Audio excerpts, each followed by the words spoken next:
Now, we're on the second petition. There are 7 petitions. I'll point those out pretty soon. The second one is when Jesus instructed us that we're supposed to say in our prayers something along the lines of, "Thy kingdom come."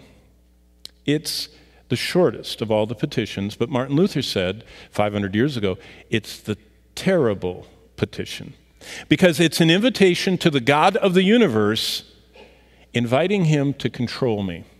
That's what we're saying when we say, "Thy kingdom come." He's the king, it's his kingdom, and we're inviting his kingdom to come, and because we're praying it into our lives. And so what we're learning is this prayer is a guide, it's a pattern, it's a collection of petitions that are to frame for us what are the vital aspects that need constant maintenance for us to be pleasing and fruitful and doing everything the Lord wants us to do. So, control me is how we learn to seek, because it's a choice. We don't have to do this. We don't have to invite this. We don't have to welcome. We don't have to surrender. It's a choice to seek. And then this is very interesting. First, if you look at the way the prayer is structured, our Father which art in heaven, it starts out with just focusing on who God is. The very first after we address the letter, the content of the letter starts with this, "Thy kingdom come." It's the first priority that Jesus mentions in chapter 6, verse 33, the same right where you are. Matthew 6:33 says, "Seek ye first." Now let me give you a Greek word study. Do you know what the Greek word first means? First. Isn't that amazing?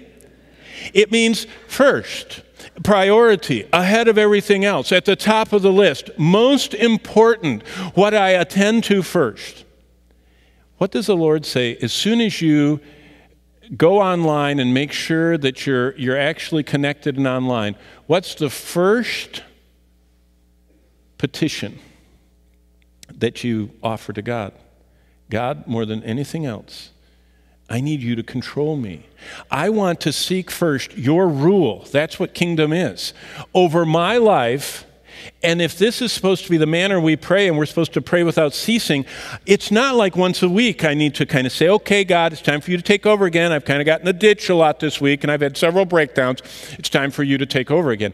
It is a constant desire we have to seek first the rule of God over my life every day. Now, because there's a part of us that wants to go back to the old father, the old system, the old way of focusing on ourselves and focusing and living for ourselves and measuring everything around how it attaches to me rather than how everything is to focus on God and it's all about him. But when we do that, the very first petition after the new birth, after knowing who we belong to, after knowing we're saved, after knowing God is our Father, the very first petition is the terrible one: I want you to control my life.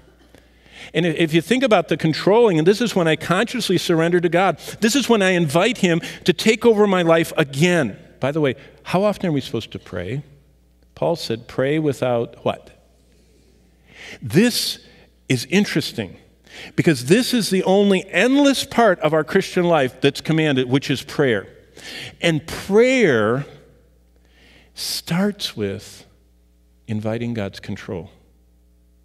Before we tumble out with all of our problems and kind of updating God on everything that we're going through and all of everything that he's kind of slack on and everything else, we look at him and we invite him to control us.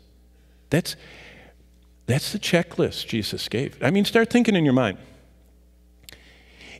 Are you and I set to do this? Do we pause, be still, and know who we're talking to? And just let that settle in. And then we bow in front of him and invite his control. Did you know that solves about 95% of all the things we come to him with, if you think about it?